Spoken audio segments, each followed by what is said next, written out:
കർണൻ സൂര്യപുത്രന്റെ കഥയുടെ അവസാന ഭാഗം. ഉച്ചയ്ക്ക് നബീസ് അവളെ താഴേക്ക് കൊണ്ടുപോയി. എത്ര ശ്രമിച്ചിട്ടും അവൾക്ക് ഭക്ഷണം കഴിക്കാൻ പറ്റിയില്ല. രാത്രിയിലെ റിയാസിന്റെ രതിവൈകൃതങ്ങളുടെ ഓർമ്മ മനപ്പിരട്ടിലുണ്ടാക്കിയപ്പോൾ കുറച്ച് വെള്ളം മാത്രം കുടിച്ച് അവൾ എഴുന്നേറ്റു.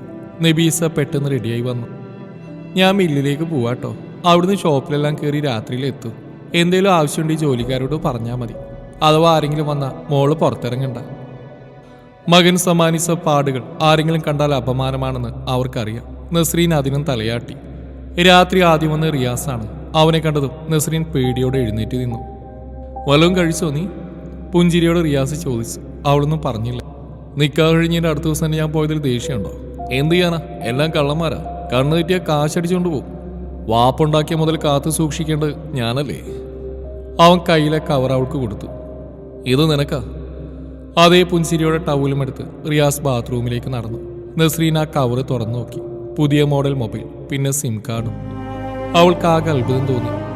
ഇന്നലെ രാത്രി അരണ്ട വെളിച്ചത്തിൽ കണ്ട മുഖഭാവമേ ആയിരുന്നില്ല റിയാസിന്.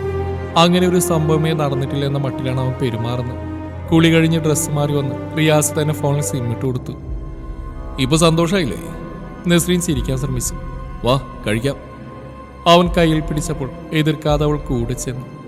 തൻ്റെ മുറിവുകൾ കണ്ടിട്ടും ഒരു ക്ഷമ പോലും ചോദിക്കാതെ വിചിത്രം തന്നെ. ബിസിനസിനെ കുറിച്ചും കുടുംബക്കാരെക്കുറിച്ചുമെല്ലാം സംസാരിച്ചുകൊണ്ട് അവൻ ഭക്ഷണം കഴിച്ചു. ഉമ്മ വരാൻ വൈകും, കൂട്ടുകാരി ഹോസ്പിറ്റലിൽ കിടക്കുന്നുണ്ട്, അവിടെ പോയിരിക്കുക. ഈ രാത്രിയിൽ ഒറ്റക്കോ? അതൊന്നും ഉമ്മക്ക് പ്രശ്നമല്ല, ഡ്രൈവറുണ്ടല്ലോ കൂടെ. അവൻ കഴിച്ച ഫോൺ നോക്കിക്കൊണ്ട് മുകളിലേക്ക് കയറിപ്പോയി. പാത്രങ്ങൾ എടുത്തു വെക്കാൻ ജോലിക്കാരിയെ സഹായിച്ച ശേഷം അവൾ മുറിയിൽ ചെന്നു. യൂട്യൂബിൽ ഏതോ വീഡിയോ കണ്ട് റിയാസ് കിടക്കുകയാണ്. കുളിച്ച ശേഷം അവളും ചെന്ന് കിടന്നു. ശരീരവേദന മാറാനെന്ന് പറഞ്ഞ് നബീസ് കൊടുത്ത മെഡിസിൻ കഴിച്ചതിനാൽ അവൾക്ക് പെട്ടെന്ന് ഉറക്കം വന്നു. തൻ്റെ ഭർത്താവിന് ഇന്നലെ ഒരു അബദ്ധം പറ്റിയതാണെന്നും ഇനി അതുണ്ടാവില്ലെന്ന് വിശ്വസിച്ചുകൊണ്ട് അവൾ ഉറക്കത്തിലേക്ക് വഴുതി വീണു. പക്ഷേ ആ വിശ്വാസം തെറ്റാണെന്ന് അരമണിക്കൂറിനുള്ളിൽ തന്നെ അവൾക്ക് മനസ്സിലായി. തലേ ദിവസത്തേക്കാൾ ക്രൂരമായിട്ടാണ് അന്ന് റിയാസ് അവൾ ഉപയോഗിച്ചത്. ചെറുത്തു നിൽപ്പിനോ നിലവിളികൾക്കോ അവിടെ പ്രസക്തി ഉണ്ടായിരുന്നില്ല. നിങ്ങൾക്ക് മനുഷ്യന്മാർ തന്നെയാണോ? ഡോക്ടർ ഫാത്തിമ ബീഗം പൊട്ടിത്തെറിച്ചു. എന്താ ഈ കാണിച്ചു വെച്ചിരിക്കുന്നത്? ഞാനിത് പോലീസിൽ അറിയിക്കും. എവിടെ? സ്വന്തം ഭാര്യ റേപ്പ് ചെയ്യുന്ന മഹാൻ, എനിക്ക് അയാളൊന്ന് കാണണം. ഡോക്ടർ പ്ലീസ്, അവന് അബദ്ധം പറ്റിയതാ. നബീസ കെഞ്ചി. അബദ്ധോ? അവൻ അത്രയ്ക്ക് മൂത്തിരിക്കുകയാണെങ്കിൽ വല്ല മുള്ളുപിരിക്കൽ കൊണ്ട് വരക്കാൻ പറ, അല്ലെങ്കിൽ കടുക്കവെള്ളം ഉണ്ടാക്കി കൊടുക്ക്. സൂക്കേട് കുറേ. നിങ്ങളൊരു സ്ത്രീയല്ലേ? ഇത് കറണ്ടും ഉണ്ടായിരുന്നു നിങ്ങളെയാ ആദ്യം ജയിലടക്കേണ്ടത്. നസ്രീൻ ഹോസ്പിറ്റൽ ബെഡിൽ കിടക്കുകയാണ്. യൂറിൻ ഇൻഫെക്ഷനും വേദനയും കാരണം ഹോസ്പിറ്റൽ വന്നാണ് അവൾ. തിരക്കായത് കാരണം നബീസ ഡ്രൈവർ അവിടെ കൂടെ വിട്ടു. പക്ഷേ ഹോസ്പിറ്റലിന് മുമ്പിൽ വെച്ച് അവൾ തലകറങ്ങി വീണു. ഡ്രൈവർ വിളിച്ച് അറിയിച്ചതിനെ തുടർന്ന് അവർ പാഞ്ഞെത്തിയതാണ്. കണ്ടപ്പോഴേ എനിക്ക് കാര്യം മനസ്സിലായി. നിങ്ങളോടുള്ള സ്നേഹം കൊണ്ടാവും ഈ കുട്ടി ആദ്യം തുറന്ന് സംസാരിക്കാൻ കൂട്ടാക്കിയില്ല. ഒരുപാട് പ്രാവശ്യം ചോദിച്ചപ്പോഴാണ് എല്ലാം പറഞ്ഞത്. കല്യാണം കഴിഞ്ഞ് 15 ദിവസവും ഒരേപോലെ പീഡനം. നിങ്ങളുടെ മോന് ഈ ഒരൊറ്റ വിചാരണയുള്ളൂ? ഡോക്ടർ, സത്യമായിട്ട് എനിക്ക് അറിയില്ലായിരുന്നു. ആദ്യത്തെ ദിവസം അങ്ങനെ സംഭവിച്ചെന്ന് ഞാൻ അവൻ ഒരുപാട് വഴക്ക് പറഞ്ഞിരുന്നു. പിന്നെ ഇവളൊന്നും പറഞ്ഞില്ല. ഞാൻ കരുതി എല്ലാം ശരിയായിട്ടുണ്ടാവുമെന്ന്. മകനും ഭാര്യയും കിടക്കുന്ന റൂമിൽ എത്തി നോക്കാനൊന്നും പറ്റില്ലല്ലോ. നബീസക്ക് അപമാനിക്കപ്പെടുന്നതിൽ ദേഷ്യം വരുന്നുണ്ടായിരുന്നു. ഇനി ഇങ്ങനെയൊന്നും ഉണ്ടാവില്ല. ദയവ് ചെയ്ത് പ്രശ്നമാക്കരുത്. ഞങ്ങളൊക്കെ നല്ല നിലയിൽ ജീവിക്കുന്നവരാ. എത്ര നിസ്സാരം അല്ലേ? സ്വന്തം ഭാര്യയിൽ അവൾ മാനസികമായും ശാരീരികമായും തയ്യാറാകാൻ തുടരുതെന്ന് മോനെ പറഞ്ഞ് മനസ്സിലാക്ക്. നിങ്ങളുടെ മകൾക്കാണ് ഇങ്ങനെ സംഭവിച്ചെങ്കിൽ ഇങ്ങനെയാവും നിങ്ങളുടെ പ്രതികരണം. ഫാത്തിമ സീറ്റിൽ ചെന്നിരുന്നു. നിങ്ങളുടെ മോൻ എത്ര വയസ്സുണ്ട്? 33. ഈ കുട്ടിക്ക് 18 തികഞ്ഞതേ ഉള്ളൂ. കഷ്ടം. അവർ പുച്ഛത്തോടെ നബീസയെ നോക്കി. തൽക്കാലം ഞാൻ ചില മരുന്നുകൾ എഴുതാം. ദയവ് ചെയ്ത് കുറച്ചാൾ ഇവിടെ അടുത്തു പോലും പോകരുതെന്ന് പുന്നാരമോനോട് പറ. ആണും പെണ്ണും ഒരുപോലെ ആസ്വദിക്കുന്നതായിരിക്കണം ലൈംഗികത, അല്ലാതെ ബലം പ്രയോഗിച്ച് നേടുന്നതല്ല. 33 വയസ്സുള്ള മോനെ തറിയില്ലെങ്കിൽ അവനൊരു വൻ പരാജയമാണ്. നബീസ തലവിനിച്ചിരുന്നു. കുട്ടി മര്യാദക്ക് ആഹാരം പോലും കഴിക്കാറില്ലെന്ന് തോന്നുന്നു. ആരോഗ്യം തീരെയില്ല. ട്രിപ്പ് തീർന്നാൽ കൊണ്ടുപോയിക്കോ. ഇനിയിങ്ങനെ ഉണ്ടാവരുത്. ഉണ്ടായി ഞാൻ പ്രതികരിക്കും. ഡോക്ടറായിട്ടല്ല, ഒരു സ്ത്രീ എന്ന നിലയിൽ, ഒരമ്മ എന്ന നിലയിൽ. കേട്ടല്ലോ? നബീസ പുറത്തേക്ക് നടന്നു. 1.5 മണിക്കൂർ കഴിഞ്ഞാണ് അവളെ ഡിസ്ചാർജ് ചെയ്തത്. കാറിൽ വെച്ച് നബീസ ഒന്നും മിണ്ടിയില്ല. നസ്രീൻ തളർച്ചയോടെ പുറം കാഴ്ചകളിലേക്ക് കണ്ണു നട്ടിരിക്കുകയാണ്. അവൾ ഈ ലോകത്തൊന്നുമല്ലെന്ന് തോന്നി. വീട്ടിലെത്തി അകത്ത് കയറി വാതിലടച്ചുകൊണ്ട് നബീസ അവളെ പിടിച്ചു നിർത്തി. മനുഷ്യനെ നാണം കെടുത്തിയപ്പോൾ തൃപ്തിയായ നിനക്ക്? അവർ അലർന്നു കേട്ട് ജോലിക്കാരി ഓടി വന്നു. കേറിപ്പോടിയകത്ത്, നിന്നെങ്ങോട്ട് വിളിച്ചോ? അവർ വന്ന വഴി തിരിച്ചുപോയി. പുറത്തുനിന്നുള്ള ആരുമല്ലല്ലോ, നിന്റെ ഭർത്താവല്ലേ അവൻ. നീ സഹകരിക്കാത്തോണ്ടാവും ഇങ്ങനെയൊക്കെ സംഭവിക്കുന്നത്. അത് നാട് നിങ്ങളെ പാടിയെടുക്കണോ? താൻ എന്ത് തെറ്റ് ചെയ്തെന്നറിയാൻ നസ്രീൻ പകച്ചു നിൽക്കുകയാണ്. അന്ന് വരെ കണ്ട മുഖമല്ലായിരുന്നു നബീസക്ക് അപ്പോൾ. എന്റെ മോൻ എനിക്ക് നന്നായിട്ട് അറിയാം. ഇന്ന് വരെ ഒരു ചീത്തപ്പേര് കേൾപ്പിച്ചിട്ടില്ല. ഒരു പെണ്ണിനോട് മോശമായിട്ട് പെരുമാറിയിട്ടില്ല. അങ്ങനെയാ ഞാൻ അവനെ വളർത്തിയത്. നിനക്ക് നാണക്കേടൊന്നും ഉണ്ടാവില്ല. കശാപ്പന്റെ ഭാര്യയ്ക്ക് വേറെ ആളുണ്ടായ മോളല്ലേ. ഞങ്ങൾ അങ്ങനെയല്ല, നല്ല തറവാട്ടുകാരാ. മര്യാദക്ക് അവരോട് ഒത്തുപോകാൻ നോക്ക്. കൂടുതലൊന്നും ഇപ്പൊ ഞാൻ പറയുന്നില്ല. അവർ ചവിട്ടി കുലക്കി പുറത്തേക്ക് നടന്നു. കാറ് ഗേറ്റ് കടന്നു പോകുന്നതിന്റെ ശബ്ദം കേട്ടപ്പോൾ സ്റ്റെയർ കേസിന്റെ കൈവരിയിൽ പിടിച്ച് പതിയെ നസ്രീൻ മുകളിലെ മുറിയിലേക്ക് നടന്നു. മകൻ ചെയ്ത തെറ്റ് മരുമകളുടെ തലയിൽ വെച്ച് കെട്ടാൻ അവർക്ക് എത്ര എളുപ്പത്തിൽ കഴിഞ്ഞു. താൻ ആരോടും പരാതി പറയില്ലെന്ന് അവർക്ക് ഉറപ്പുണ്ട്. അല്ലെങ്കിലും ആരോട് പറയാം? ജോലി കഴിഞ്ഞുള്ള മുഴുവൻ സമയം പ്രാർത്ഥനയിൽ മുഴുകി കടമകൾ മറക്കുന്ന ഉമ്മച്ചിയോടോ, അതോ വയ്യാതെ കിടക്കുന്ന അനിയനോടോ, അതുമല്ലെങ്കിൽ തൻ്റെ അല്ലാത്ത വാപ്പച്ചിയോടോ? 15 ദിവസങ്ങളായി തൻ്റെ സ്വപ്നങ്ങളും സങ്കല്പങ്ങളും ചതഞ്ഞറിഞ്ഞ ബെഡിൽ വീണ് നസ്രീൻ പൊട്ടിക്കരഞ്ഞു. മതി വരുവോളം. മോളെ, ആരോ സ്നേഹത്തോടെ വിളിക്കുന്നതായിട്ടാണ് അവൾ കണ്ണു തുറന്ന്. മുനീറയായിരുന്നത്. അവൾ എഴുന്നേൽക്കാൻ ശ്രമിച്ചെങ്കിൽ അവർ തടഞ്ഞു. വേണ്ട, മോള് കിടന്നു. കാര്യങ്ങളെല്ലാം ഇവിടുത്തെ ജോലിക്കാർ ശീല പറഞ്ഞ് ഞാൻ അറിഞ്ഞു. അവരവളുടെ കൈത്തണ്ടിൽ തലോടി. എൻ്റെ മോൾക്കും നിന്റെ അതേ പ്രായ. പക്ഷെ ഇന്നത്തെ കാലത്തെ പെൺകുട്ടികൾ ഇങ്ങനെയൊരു ബന്ധത്തിന് തയ്യാറാവുമോ? ഏയ് സാരില്ല അമ്മായി. നസ്രീൻ ചിരിച്ചു. ചെയ്യാത്തൊരു തെറ്റിന് എല്ലാവരും കൂടി പഴിചാരിയപ്പോൾ അനിയൻ്റെ ചികിത്സക്ക് സഹായിക്കാമെന്ന് പറഞ്ഞപ്പോൾ കൂടുതലൊന്നും ഞാൻ ആലോചിച്ചില്ല. എന്ന് വെച്ച് അത്യാവശ്യം പഠിപ്പും വിവരമുള്ള പെണ്ണല്ലേ നീ? മാനസിക രോഗത്തിന് മരുന്നഴിക്കുന്ന ഒരുത്തൻ്റെ ഭാര്യയാവാൻ എന്ത് ധൈര്യത്തിലാ സമ്മതിച്ച്? നസ്രീൻ നടുങ്ങിപ്പോയി. എന്താമായി പറഞ്ഞ്? അപ്പൊ നീയൊന്നും അറിഞ്ഞില്ലായിരുന്നു മോളെ? മുനീറ അന്തം വിട്ടു.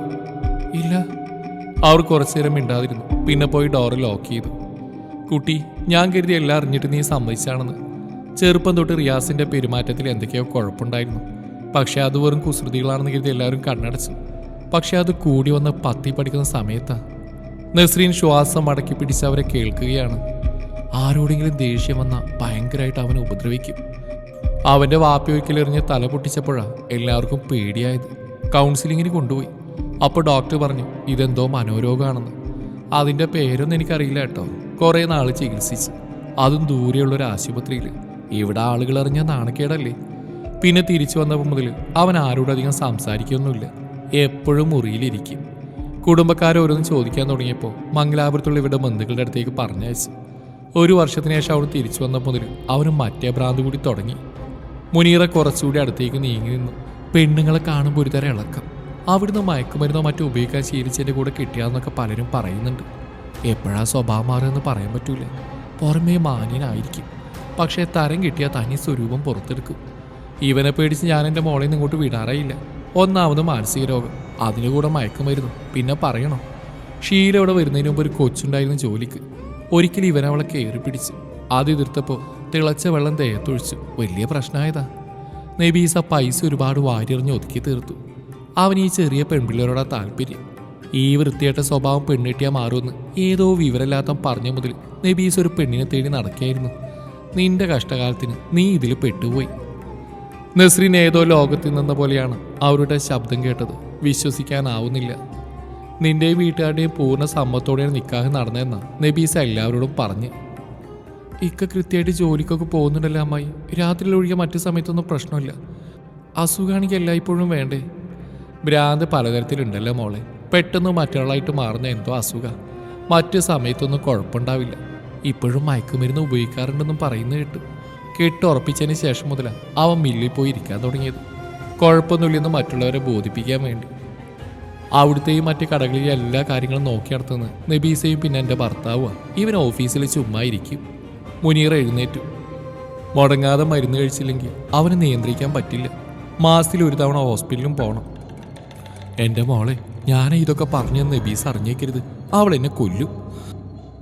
അവർ പോയിട്ടും കുറേ നേരം നസ്രീൻ ഷീല പോലെ ഇരുന്നു. ഇതും ഒരു സ്വപ്നമാണെന്ന് വിശ്വസിക്കാൻ ശ്രമിച്ചു പരാജയപ്പെട്ടപ്പോൾ അവൾ എഴുന്നേറ്റ് കബോർഡ് തുറന്നു. അതിനുള്ളിലെ ചെറിയ പെട്ടിയിൽ മെഡിസിൻ അടുക്കി വെച്ചിട്ടുണ്ടായിരുന്നു. ഓരോന്നിൻ്റെയും പേര് ഗൂഗിളിൽ സെർച്ച് ചെയ്ത് നോക്കി. മനോവിഭ്രാന്തിക്ക് കഴിക്കുന്ന തന്നെ. അമ്മായി പറഞ്ഞ സത്യമാണ്. എപ്പോൾ വേണമെങ്കിലും സമനില തെറ്റാവുന്ന ഒരു ഭ്രാന്തനാണ് തൻ്റെ ഭർത്താവ്. അതിൻ്റെ കൂടെ ഡ്രഗ്സിൻ്റെ ഉപയോഗവും എല്ലാം മറച്ചു വെച്ച് ഇവർ തന്നെ ഇങ്ങോട്ട് കൊണ്ടുവന്നാണ്. അവൾക്ക് രക്തം തിളച്ചു. അതുവരെ ഉണ്ടായിരുന്ന ഭയം മാറി കോപം നിറഞ്ഞു. നബീസയുടെ ശബ്ദം കേട്ടപ്പോൾ അവൾ താഴേക്ക് ഇറങ്ങിച്ചെന്നു. അവർ സോഫയിൽ നിന്ന് ആരോടോ ഫോണിൽ സംസാരിക്കുകയായിരുന്നു. നസ്രീൻ ആ ബോക്സ് അവരുടെ മടിയിലേക്ക് ഇട്ടു. എന്താ ഇത്? അവർ കോൾ കട്ട് ചെയ്ത് ഫോൺ മാറ്റിവെച്ചു. എന്ത്? നിങ്ങളുടെ മോന് പ്രാന്തല്ലേ? അനാവശ്യം പറയരുത്. അവർ വിരൽ ചൂണ്ടി. അനാവശ്യോ? മാനസിക രോഗമുള്ള ഒരുത്തരെ എൻ്റെ തലയിൽ കെട്ടിവെച്ചും പോരാ. അയാൾ ഉപദ്രവിച്ചിട്ട് നിങ്ങൾ എന്നെയല്ലേ കുറ്റപ്പെടുത്തിയത്? ദേഷ്യം നിയന്ത്രിക്കാനാവാതെ അവൾ അലർന്ന പോലെ ചോദിച്ചു. നേരത്തെ നിങ്ങൾ പറഞ്ഞല്ലോ വലിയ തറവാട്ടുകാരാണെന്ന്. ഇതാണോ നിങ്ങളുടെ തറവാട്ട് മഹിമ? ആൾക്കാരെ വഞ്ചിക്കുന്നത്? നിർത്തടി! നബീസ ചാടി എഴുന്നേറ്റു. ആര് വഞ്ചിച്ചെന്നാ? ഞാൻ ആരെയും വഞ്ചിച്ചിട്ടില്ല. നൗഷാദിനും ഐഷുക്കും കാര്യങ്ങളെല്ലാം അറിയാം. പോരായിട്ട് നീ വാപ്പച്ചിന്ന് വിളിക്കുന്ന മുസ്തഫാക്കും അറിയാം. തറയിൽ ഇടുത്തി വീണ പോലെ അവൾക്ക് തോന്നി. അവരുടെ സമ്മതത്തോടെ തന്നെയാ നിക്കാഹ് നടന്ന്. നിന്നെ തൽക്കാലം ഒന്ന് അറിയിക്കേണ്ടെന്നും കുടുംബമായിട്ട് ജീവിക്കുമ്പോൾ എല്ലാം ശരിയാവുന്നും അവരിങ്ങോട്ടാ പറഞ്ഞ്. കാലുകൾ കുഴയുന്നതായി അനുഭവപ്പെട്ടപ്പോൾ നസ്രീൻ സോഫയിലേക്ക് ഇരുന്നു. വെറുതെ എന്നല്ലല്ലോ, കിടപ്പിലായ നിന്റെ അനിയന്റെ ചികിത്സക്കും പിന്നെ വീട് മോടി കൂട്ടാനടക്കം ആകെ 10 ലക്ഷം രൂപ ഞാൻ നിന്റെ വീട്ടുകാർക്ക് അങ്ങോട്ട് കൊടുത്തു. അതിന്റെ തെളിവെന്റെ കയ്യിലുണ്ട്, കാണോ?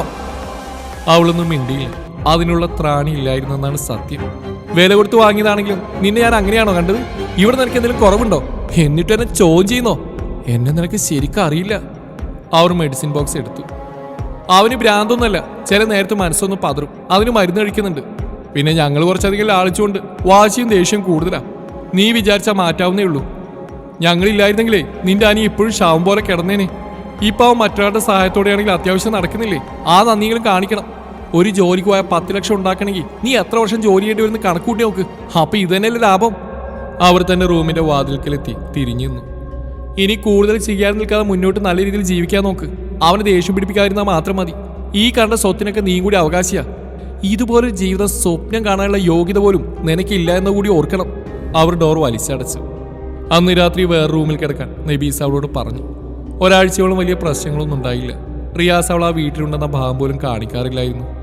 ശരീരത്തിന്റെ മുറിവുകൾ ഉണങ്ങി തുടങ്ങിയ ശേഷം ഒരു ദിവസം രാത്രി അവൻ വീണ്ടും അവളെ പ്രാപിച്ചു. വഴങ്ങിക്കൊടുത്തിട്ടും കഴുത്തിൽ കുത്തിപ്പിടിച്ച് ശ്വാസം മുട്ടിച്ച് ദേഹത്ത് യാതൊരു ദയമില്ലാതെ കടിച്ചു അവൻ അവളെ ഉപദ്രവിക്കുകയായിരുന്നു. ബലപ്രയോഗത്തിലൂടെ മാത്രം സുഖം കണ്ടെത്തുന്ന ഒരു സൈക്കോയാണ് തന്റെ ഭർത്താവെന്ന് അവൾ തിരിച്ചറിഞ്ഞു. ചില ദിവസങ്ങളിൽ പകൽ നേരം ഉപദ്രവം ഉണ്ടാവും. അവൾ വേദനിച്ച് കരയുന്ന അവനിൽ വല്ലാത്തൊരാനന്ദമുണ്ടാക്കി. ഒരു ദിവസം നസ്രീൻ ശക്തമായി എതിർത്തു. റിയാസ് അവളുടെ മുടിയിൽ കുത്തിപ്പിടിച്ച് ബാത്റൂമിലേക്ക് വലിച്ചിഴച്ചു. പിന്നെ ബക്കറ്റിലെ വെള്ളത്തിൽ അവളുടെ തല മുക്കിപ്പിടിച്ചു. ബലിഷ്ഠമായ കൈകളിൽ നിന്ന് രക്ഷപ്പെടാൻ അവൾ കഴിഞ്ഞില്ല. മരണത്തെ കൺമുമ്പിൽ കാണിച്ച ശേഷം മാത്രമാണ് അവൻ പിടിവിട്ടത്. അതിൻ്റെ അടുത്ത ദിവസം അവൾ ഷാനവാസിന്റെ ഫോണിൽ വിളിച്ച് ആമിനയോട് കാര്യങ്ങളെല്ലാം പറഞ്ഞു. എനിക്ക് പറ്റുന്നില്ല ഉമ്മച്ചി, കണ്ണടച്ച് കിടക്കാൻ പോലും പേടിയ. അയാൾ എന്നെ കൊല്ലും. എനിക്ക് വേറെ ആരോടൊന്നും പറയാൻ കഴിയില്ല. എന്നെ രക്ഷിക്കും. പറഞ്ഞ് തീരും മുമ്പ് അവൾ പൊട്ടിക്കരഞ്ഞു. എന്തെങ്കിലും ജോലി ചെയ്ത് ഞാനിവിടെ കടം വീട്ടിക്കോളാം. ഞാൻ അങ്ങോട്ട് വന്നോട്ടെ ഉമ്മ. ഇവിടെ വന്നിട്ട് എന്ത് ചെയ്യാനാ? നിർവികാരതയോടെയുള്ള ചോദ്യം കേട്ടപ്പോൾ അവൾ പകച്ചുപോയി. തൻ്റെ ഉമ്മയാണ് ഇങ്ങനെ സംസാരിക്കുന്നത്.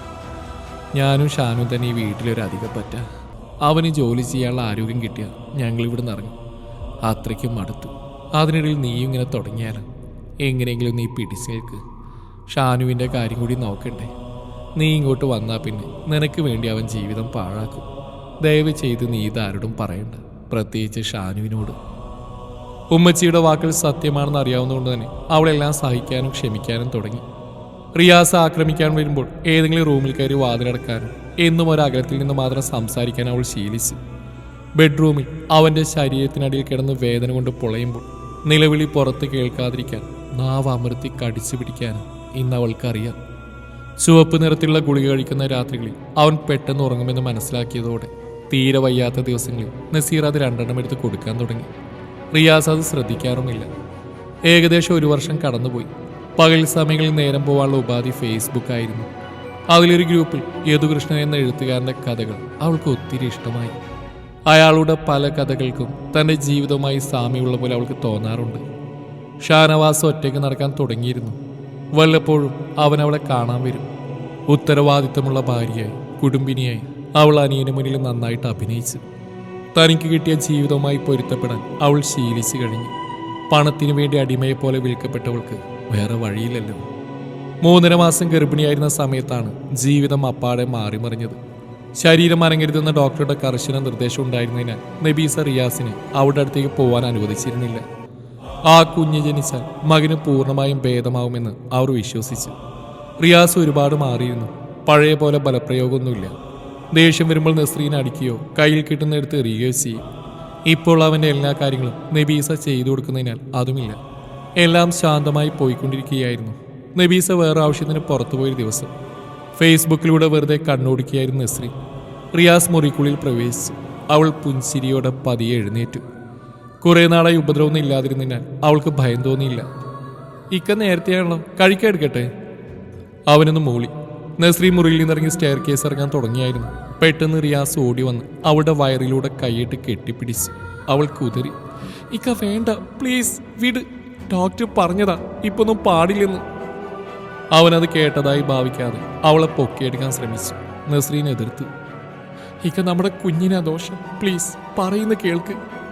പണിപ്പെട്ട് അവളവന്റെ കൈ വിടുവിച്ച് മാറിന്ന് കിതച്ചു. ഇത്രയും നാൾ കൊല്ലാക്കൊല ചെയ്തിട്ട് മതിയായില്ലേ? നിങ്ങൾക്ക് വേറൊരു അസുഖമില്ല, കാമഭ്രാന്ത് മാത്രം. ഇപ്പൊ തൽക്കാലം തീർക്കാൻ എന്നെ കിട്ടില്ല. റിയാസിന്റെ മുഖം മാറി. അവനൊന്ന് മുരണ്ടു. ഒരടി പ്രതീക്ഷിക്കുന്ന അവളുടെ നെഞ്ചിൽ അവന്റെ കാല് പതിച്ചു. അവളുടെ നിലവിളി അവിടെ മുഴങ്ങി. പടികളിലൂടെ ഉരുണ്ട് താഴെ തറയിൽ വയറിടിച്ച് അവൾ വീണു. തലപൊട്ടി രക്തം മാർബിൾ തറയിലേക്ക് ഒഴുകി. അവിടുത്തെ ജോലിക്കാരി ഷീല കരഞ്ഞുകൊണ്ട് ഓടിവരുന്നാണ് ബോധം മറയും മുമ്പ് നസ്രീൻ അവസാനമായി കണ്ടത്. ഇതൊന്നും ഈ വീട്ടിൽ പറ്റില്ല, നൗഷാദ് തീർത്തു പറഞ്ഞു. ഞങ്ങളുടെ വാപ്പ കഷ്ടപ്പെട്ട് ഉണ്ടാക്കിയ ഇതല്ല, ആരും ഉണ്ടാക്കി ഒരുത്തിയ ദയ തോന്നി അന്തസ്സായി കെട്ടിച്ചു വിട്ടു. അവൾ തിന്നിട്ട് എല്ലിൻ്റെ അടിക്കാറിയിട്ട് ഓരോന്ന് കാണിച്ചു കൂട്ടുന്നതിന് ഞങ്ങൾ ഇതിനെ അനുഭവിക്കുന്നേ? നൗഷാദ് മുസ്തഫയെ നോക്കി.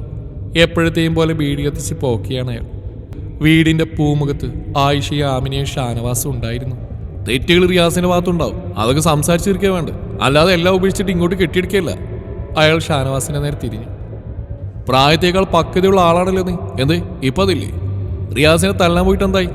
അന്ന് നിന്നെ പോലീസ് സ്റ്റേഷൻ നടക്കാൻ ഞങ്ങൾ കുറെ പാടുപെട്ട മെച്ചം. എടാ, അവിടെ താളത്തിന് തുള്ളുകയല്ല, കാര്യങ്ങൾ പറഞ്ഞ് മനസ്സിലാക്കിയാ വേണ്ടത്. എന്ത് കാര്യാ മനസ്സിലാക്കി കൊടുക്കേണ്ടത്? ഷാനവാസിന്റെ മിഴികൾ എരിഞ്ഞു. എന്റെ ഇത്തയാൾ എന്തൊക്കെ ചെയ്തെന്ന് ഇപ്പൊ എനിക്കറിയാം. അവസാനം കൊല്ലാൻ നോക്കി, വയറ്റിലുണ്ടായിരുന്ന കുഞ്ഞു പോയി. 1 മാസാ ഹോസ്പിറ്റലിൽ കിടന്ന്. ആ നാറി കൊല്ലാനായിരുന്നു എന്റെ ഉദ്ദേശം, പക്ഷെ നടന്നില്ല. പോലീസ് എന്നെ അറസ്റ്റ് ചെയ്തു. 4 അടിയെങ്കിലും കൊടുക്കാൻ പറ്റിയെന്ന സന്തോഷമുണ്ട്. എന്നെ നിങ്ങളാണോ സ്റ്റേഷനിൽ നിന്ന് ഇറക്കിയത്? ഇത്തയെ വിറ്റ കാശിനാണെന്ന് അറിഞ്ഞിരുന്നെങ്കിൽ സർജറി നടത്താൻ ഞാൻ സമ്മതിക്കില്ലായിരുന്നു. കുറച്ച് വിഷം വാങ്ങി തന്നിരുന്നെങ്കിൽ ആർക്കും ഭാരാവത് ഞാൻ ചത്തേനെ. ഹോസ്പിറ്റലിൽ എത്ര രൂപ ചെലവായെന്ന് എനിക്കറിയാം. ബാക്കി കാശ് യാതൊരു ഉളുപ്പില്ലാത്തിന്ന് നിങ്ങളാ. ഭ്രാന്തനായ ഒരുത്തിനെ ഇത്തരം തലയിൽ വെച്ച് കേട്ടാൽ നിങ്ങൾക്കൊക്കെ എങ്ങനെ മനസ്സ് വന്നു? ഷാനു, ആരോടാ നീ സംസാരിക്കുന്ന ഓർമ്മയണം, മുസ്തഫ താക്കീത്. അവൻ പറയട്ടേക്ക, ഈ കുടുംബത്തിന് വേണ്ടി ഓർമ്മ വെച്ച നാൾ മുതൽ കഷ്ടപ്പെടുന്നതിന് എനിക്കിത് കിട്ടണം. അത് ആർക്കും ഉണ്ടായൊരു പെണ്ണിന് വേണ്ടി. ആർക്കും ഉണ്ടായതോ? എന്റെ ഉമ്മച്ചിയുടെ വയറ്റി പറഞ്ഞ ഉമ്മച്ചിക്ക് വേറൊരാൾ ജനിച്ച കുഞ്ഞുണ്ടെന്ന് പറഞ്ഞിട്ട് തന്നെയല്ലേ വാപ്പിച്ച് നിക്കായത്? അതോ നിങ്ങളുടെ ഭാര്യ ആയില്ലെങ്കിൽ ഞാൻ ആത്മഹത്യ ചെയ്യുന്ന ഉമ്മച്ചി ഭീഷണിപ്പെടുത്തിയോ? കുറെ കാലായി ഞാനിത് കേൾക്കാൻ തുടങ്ങിയിട്ട്. കേൾക്കാൻ താല്പര്യമില്ലെങ്കിൽ ഇറങ്ങിപ്പോടാ. നൗഷാദ് ശബ്ദമുയർത്തി. ഈ വീട്ടിൽ താമസിക്കുമ്പോ ഇനിയും കേൾക്കേണ്ടി വരും. ഇതെന്റെ വീടാ. നിന്റെ വാപ്പ, അതായത് എന്റെ ഇക്ക, നിന്നെ ചികിത്സിക്കാന്ന് പറഞ്ഞ് കുറെ കടം ഉണ്ടാക്കിയിട്ടുണ്ട്. പിന്നെ ലൈസൻസ് ഇല്ലാതെ വണ്ടി ഓടിച്ച് നീ അപകടം ഉണ്ടാക്കിയില്ലേ? ആ കുരിക്കുന്ന ഊരാൻ വേണ്ടി വാരിയെറിഞ്ഞ എന്റെ കാശാ. ഈ വീടിന്റെ അവകാശം എനിക്ക് എഴുതിത്തരാന്നായിരുന്നു കണ്ടീഷൻ. അതുകൊണ്ട് ഇപ്പൊ ഇത് എന്റെ വീടാ. നിനക്ക് താല്പര്യമില്ലെങ്കിൽ അകത്തെടുക്കുന്ന അവളെയും കൂടെ ഇറങ്ങിക്കോ. എന്നിട്ട് അധ്വാനിച്ച് പുന്നാരിത്തെയും ഉമ്മച്ചയും പോറ്റി നോക്ക്. അപ്പൊ അറിയാം. അല്ല, നീ എന്ത് ജോലി ചെയ്യും? ഒരു ബക്കറ്റ് വെള്ളം പൊക്കിയെടുത്താൽ പോലും ആശുപത്രിയിൽ ചെന്ന് വേദനയുടെ ഇഞ്ചക്ഷൻ എടുക്കേണ്ടി വരുന്നത് നീയാണോ ജോലിന്ന്? അല്ലെങ്കിൽ വല്ല ഗവൺമെന്റ് ജോലിയും കിട്ടണം. 10ാം ക്ലാസ് കഴിഞ്ഞ് ഇത്താക്ക് വേണ്ടി ത്യാഗം ചെയ്ത് നിനക്ക് ഇന്നത്തെ കാലത്ത് എന്ത് ജോലി ഇട്ടാനാ? റെയിൽവേ സ്റ്റേഷനിലോ ബസ് സ്റ്റാൻഡിലോ ചെന്ന് പിച്ചെടുക്കേണ്ടി വരും. ഷാനവാസിന് അതോടെ വാക്കുകളൊന്നുമില്ലാതെയായി. അയാൾ പറയുന്നത് ശരിയാണ്. നട്ടിലിന് പരിക്ക് പറ്റിയതിനാൽ കാര്യമായിട്ടുള്ള ജോലികളൊന്നും ചെയ്യാൻ പറ്റില്ല. ഒരിടത്ത് തന്നെ അധികം ഇരിക്കാൻ പോലും കഴിയില്ല. ഇപ്പോഴും ചികിത്സ നടക്കുന്നുണ്ട്. മരുന്നിന് കാശ് കണ്ടെത്തുന്ന വണ്ടി കച്ചവടം ചെയ്തിട്ടാണ്. ചിലപ്പോൾ 1 രൂപ പോലും കയ്യിലില്ലാത്ത അവസ്ഥയും വന്നിട്ടുണ്ട്. അവൻ മുസ്തഫയെ നോക്കി. വാപ്പച്ചിക്കും ഇതേ അഭിപ്രായമാണോ? അവൻ പറഞ്ഞില്ലെന്താ തെറ്റ്? എനിക്ക് പ്രായമായി, കാലം കുറേയായി ഞാൻ ഈ ഭാരങ്ങൾ ചുമക്കാൻ തുടങ്ങിയിട്ട്. ഇനി വയ്യ. പോരായിട്ട് നാട്ടുകാരുടെയും ബന്ധുക്കളുടെ മുമ്പിൽ തലകുനിച്ച് നിൽക്കേണ്ട അവസ്ഥയാ. ഈ കുടുംബത്തിൽ ഇങ്ങനെ സംഭവം ആദ്യമായിട്ടാ. ഭർത്താക്കന്മാർ ഭാര്യമാരെ തള്ളുന്നത് സ്വാഭാവിക. അവർക്ക് അതിനുള്ള അധികാരമുണ്ട്. നിന്റെ ഉമ്മയെ ഞാൻ എത്ര തവണ തല്ലാറുണ്ട്, എന്നിട്ട് അവൾ പിണങ്ങിപ്പോയോ?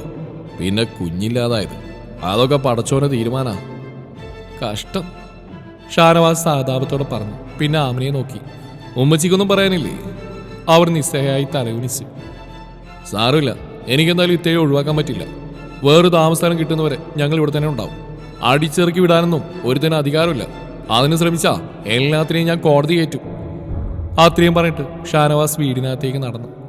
മങ്ങിയ വെളിച്ചം മാത്രമുള്ള മുറിയിൽ കമിഴ്ന്നിടയ്ക്കാണ് നസ്രീൻ. അവൻ അവൾക്കരികിലായിരുന്ന ചുമലിൽ കൈവച്ച്. പുറത്തെ സംഭാഷണങ്ങളെല്ലാം അവൾ കേട്ടിട്ടുണ്ടാവും. ഇത്ത വിഷമിക്കേണ്ട, ഞാനുണ്ട് കൂടെ. കുറച്ചുനാൾ എങ്ങനെയെങ്കിലും പിടിച്ചിരിക്കണം. അതിനുശേഷം നമ്മളിവിടുന്ന് പോകും. എന്നിട്ട് സമാധാനത്തോടെ ജീവിക്കും. നസ്രീനൊന്നും മിണ്ടിയില്ല. എന്തെങ്കിലും ഒന്ന് സംസാരിക്കുക. ഈ ശബ്ദം കേട്ടിട്ട് എത്ര നാളായി. ഷാനവാസ് കരഞ്ഞുപോയി. കഴിഞ്ഞൊന്നും മറക്കാമെന്ന് ഞാൻ പറയില്ല. പക്ഷെ എത്ര നാൾ അതും ചിന്തിച്ചിങ്ങനെ. ഷാനു, എൻ്റെ വയറ്റിലുണ്ടായിരുന്നു ആൺകുഞ്ഞാണോ അതോ പെൺകുഞ്ഞോ? മന്ത്രിക്കുന്ന പോലെയുള്ള ആ ചോദ്യം കേട്ടപ്പോൾ ഷാനവാസ് പകച്ചുപോയി. പെൺകുഞ്ഞായിരിക്കും അല്ലേടാ? അതാവും പടച്ചവൻ പെട്ടെന്ന് കൊണ്ടുപോയത്. എൻ്റെ വിധി ആ കുഞ്ഞിനുണ്ടാവരുതെന്ന് കരുതിക്കാണ്. ഒരു കണക്കിന് അത് നന്നായി. ഭൂമിയിൽ തന്നെ നരകെന്താണെന്ന് അനുഭവിക്കുന്ന പെണ്ണുങ്ങൾക്കിടയിൽ ഒരാൾ കൂടി വേണ്ട. 2 തുള്ളി കണ്ണുനീർ കവിളിലൂടെ ഒഴുകിയ തലയിണയിൽ പതിച്ചു. എന്നാൽ ഞാനും നീയൊക്കെ എത്ര കൊതിച്ചത്. എല്ലാം പോയലോടാ മോനെ. ആ വീഴ്ചയിൽ ഞാൻ മരിച്ചാൽ മതിയായിരുന്നു. പിന്നെ ഒരു പൊട്ടിക്കരച്ചിലായിരുന്നു. ഉള്ളിൽ കെട്ടിക്കിടന്നെല്ലാം ഒരു പേമാരി പോലെ പെയ്തിറങ്ങി. ആശ്വസിപ്പിക്കാൻ ഒരു വാക്കുപോലില്ലെന്ന് മനസ്സിലായപ്പോൾ ഷാനവാസ് അവിടെ അരികിൽ കിടന്ന് ചേർത്ത് പിടിച്ചു. ഒത്തുതീർപ്പിനുള്ള ചർച്ചകളായിരുന്നു പിന്നീട് അങ്ങോട്ട്. ആദ്യം നബീസ തന്റെ സഹോദരന്മാരെയും കൊണ്ടുവന്നു. മകൻ മരണം വരെ അവളെ തൊടുക പോലുമില്ല. കഴിഞ്ഞതെല്ലാം മറന്ന് വീട്ടിലേക്ക് തിരിച്ചു വരണമെന്നായിരുന്നു അവരുടെ അഭ്യർത്ഥന. പക്ഷെ അവളെന്ന് കാണാൻ പോലും ഷാനവാസ് അവരെ അനുവദിച്ചില്ല. അടുത്തതായി വന്ന മുസ്തഫയുടെ ബന്ധുക്കളും നാട്ടിലെ പ്രമാണിമാരൊക്കെ ആയിരുന്നു. അതെ, ഇനിയൊരു പ്രശ്നം ഉണ്ടാവില്ലെന്ന് അവർ ഉറപ്പുവന്നിട്ടുണ്ടല്ലോ. ഇനി അഥവാ ഉണ്ടായ ഞങ്ങളും ഇടപെടും. പെട്ടെന്നുള്ള തോന്നലിൽ ബന്ധം വേണ്ടാന്നൊക്കെ ഒക്കെ എളുപ്പാ. പക്ഷെ കുറച്ച് കഴിയുമ്പോൾ ദുഃഖിക്കും. ഒരു പെണ്ണ് സ്വന്തം ഇഷ്ടം മാത്രം നോക്കി ജീവിക്കുന്നത് ഞങ്ങൾക്ക് നാണക്കേടാ. അതുകൊണ്ട് നാളെ തന്നെ അവളെ പറഞ്ഞേക്കാൻ നോക്കൂ. ഇല്ലെങ്കിൽ പിന്നെ ഈ കുടുംബത്തിന്റെ ഒരു കാര്യത്തിനും ഞങ്ങൾ ആരും സഹകരിക്കില്ല. ഒരാൾ പറഞ്ഞു. ഷാനവാസ് അയാളെ നോക്കി പുച്ഛത്തോടെ ചിരിച്ചു. ശരി, നിങ്ങൾ പറയുന്ന അനുസരിക്കാം. നഷ്ടപ്പെട്ടു പോയ കുഞ്ഞിനെ തിരിച്ചറിയാൻ നിങ്ങൾ കഴിയോ? അതൊക്കെ പടച്ചോൻ തീരുമാനിക്കുന്നതല്ലേ. കുട്ടികൾ ഇനിയും ഉണ്ടാവുമല്ലോ. അപ്പൊ ഇതും പടച്ചോന്റെ തീരുമാനം. നിങ്ങൾ പോവാൻ നോക്കൂ. പിന്നെ ഭീഷണികളായിരുന്നു.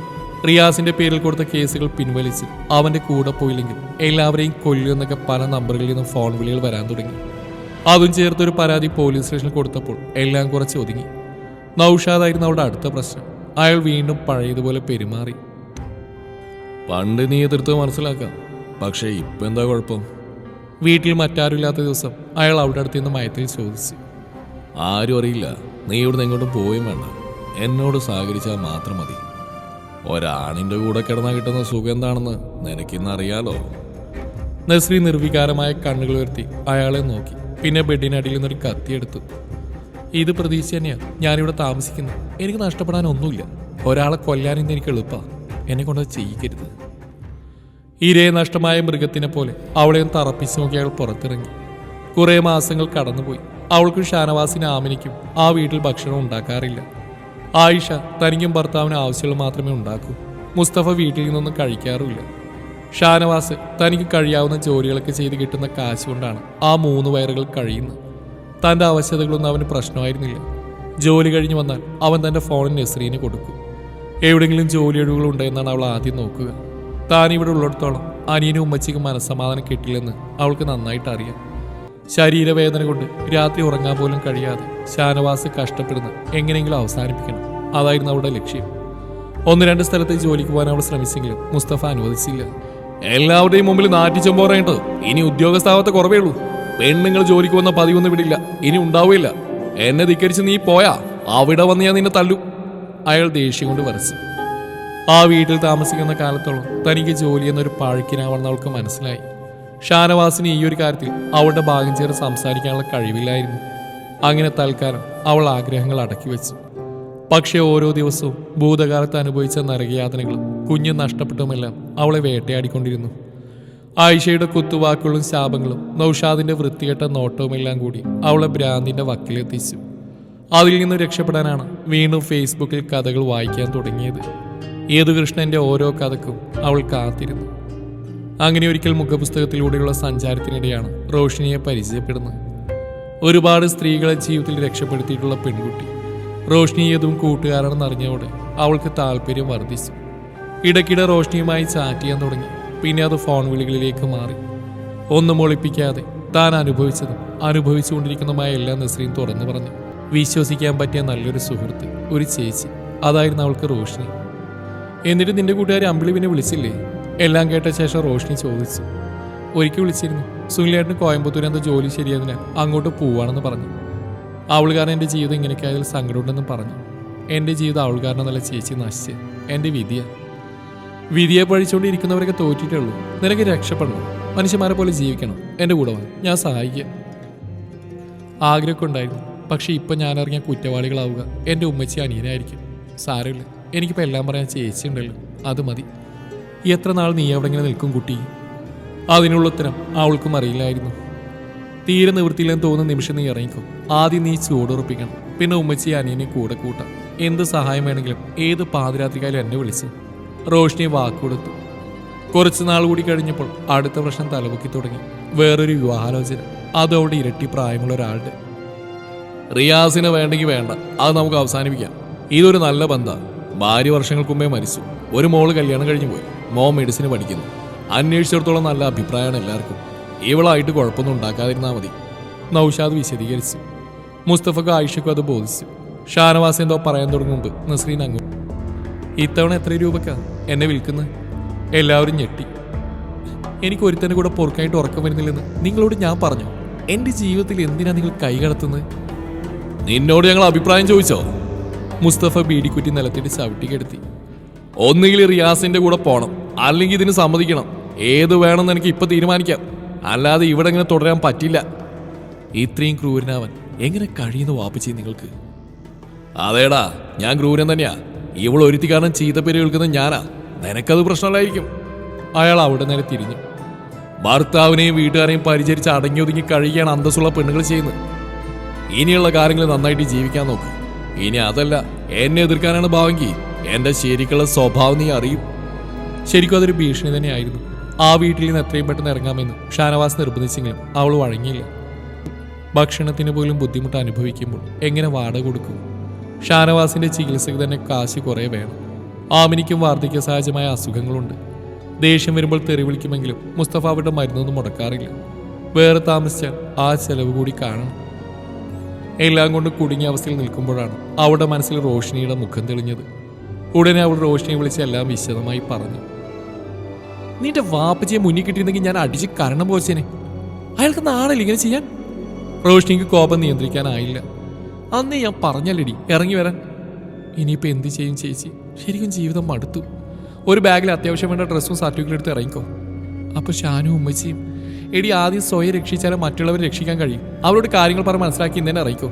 ഞാൻ നാട്ടിലെന്ന് അറിയാലോ, പോവേണ്ട സ്ഥലം മെസ്സേജ് ഇടാം. എൻ്റെ ഫ്രണ്ട് അവിടെ ഉണ്ടാവും. അയ്യോ ചേച്ചി ഇല്ലാതെ എങ്ങനെയാ? അതും അറിയാത്ത ആരുടെ കൂടെ? ഞാൻ വരുന്നവരെ കാത്തിരുന്ന കൂടുതൽ എനിക്കൊരു പാർട്ട് ടൈം ജോലി ഞാൻ ശ്രമിക്കാം. അതിൻ്റെ കൂടെ പഠിത്തവും തുടരാം. പിന്നെ എൻ്റെ ഫ്രണ്ടിൽ നിനക്ക് അറിയാത്തൊന്നല്ല, നിന്റെ പ്രിയപ്പെട്ട എഴുത്തുകാരനാണ് യദുകൃഷ്ണൻ. വിശ്വസിച്ച് ഏൽപ്പിക്കാൻ അവനേ ഉള്ളൂ. എന്നാലും എനിക്കെന്തോ പോലെ ആ സാറിന് അതൊരു ബുദ്ധിമുട്ടായാലോ. അതൊക്കെ ഞാൻ നോക്കിക്കോളാം, നീ ഇറങ്ങാൻ നോക്ക്. ഫോൺ കയ്യിൽ ഇല്ല. ഷാനുവിൻ്റെ ഇതെടുക്കാൻ പറ്റില്ല, ഉമ്മച്ചിക്ക് വയ്യാത്തല്ലേ. രാത്രി എന്തെങ്കിലും അത്യാവശ്യം വന്ന വണ്ടി വിളിക്കാനൊക്കെ ഇതേ ഉള്ളൂ. അത് സാറുമില്ല, പിന്നെ വാങ്ങാം. ട്രെയിൻ കയറുമ്പോൾ എനിക്ക് മെസ്സേജ് ഇട്ടാൽ മതി. ഇറങ്ങേണ്ട സ്റ്റേഷനിൽ അവനുണ്ടാവും. ശരി ചേച്ചി. ജയിക്കണമെന്ന ആഗ്രഹം മാത്രം മതി, ബാക്കിയൊക്കെ നിന്നെ തേടിയെത്തും. ധൈര്യമായിട്ട് അനിയനോട് ഉമ്മച്ചിയോട് യാത്ര പറഞ്ഞിറങ്ങി. റോഷ്നി ഫോൺ വെച്ചുകൊണ്ട് നസ്രീൻ ഉമ്മച്ചിയോട് അനിയനോട് കാര്യം പറഞ്ഞു. ആമിനെ ശക്തമായി എതിർന്നു. നീ ഒരു പെൺകുട്ടിയാ, ഇങ്ങനെ ഒറ്റയ്ക്ക് ജീവിക്കുന്നവരൊന്നും നന്നായിട്ടില്ല. എത്ര കാലം പെൺകുട്ടികളിങ്ങനെ ഭയപ്പെടുത്തി വെക്കും? ഈ അടിമ ജീവിതം ഉമ്മച്ചിക്ക് ശീലമായതുകൊണ്ടാണ്. പക്ഷെ എനിക്ക് പറ്റില്ല. ഒന്നുകിൽ എന്നെ പോകാൻ അനുവദിക്കണം, അല്ലെങ്കിൽ എന്നെ കൊല്ലണം. അതോടെ അവരുടെ എതിർപ്പുകൾ അടങ്ങി. ഷാനവാസിന് അവൾ പോകുന്നതിൽ വിഷമമുണ്ടായിരുന്നെങ്കിലും ആ നരകത്തിൽ നിന്ന് രക്ഷപ്പെടുന്നതിൽ സന്തോഷവാനായിരുന്നു. പിന്നെ താമസിച്ചില്ല. അത്യാവശ്യം വേണ്ടെല്ലാം ബാഗിലെടുത്തിട്ട് വീട്ടിൽ വേറെ ആരുമില്ലെന്ന് ഉറപ്പാക്കി അവൾ ഇറങ്ങി. എൻ്റെ ഫോൺ കയ്യിൽ വെച്ച് വയ്ത്താ, ഞാൻ വേറെ വാങ്ങാം. അവളെ ട്രെയിനിൽ കയറ്റിയിരുത്തിയ ശേഷം ഷാനവാസ് പറഞ്ഞു. വേണ്ട മോനെ, ഫോൺ വാങ്ങാനുള്ള കാശൊന്നും എൻ്റെ കയ്യിലിപ്പില്ലെന്ന് എനിക്കറിയാം. ചേച്ചിയുടെ അടുത്തെത്തിയ പിന്നെ രക്ഷപ്പെട്ടില്ല, ഞാൻ വിളിച്ചോളാം.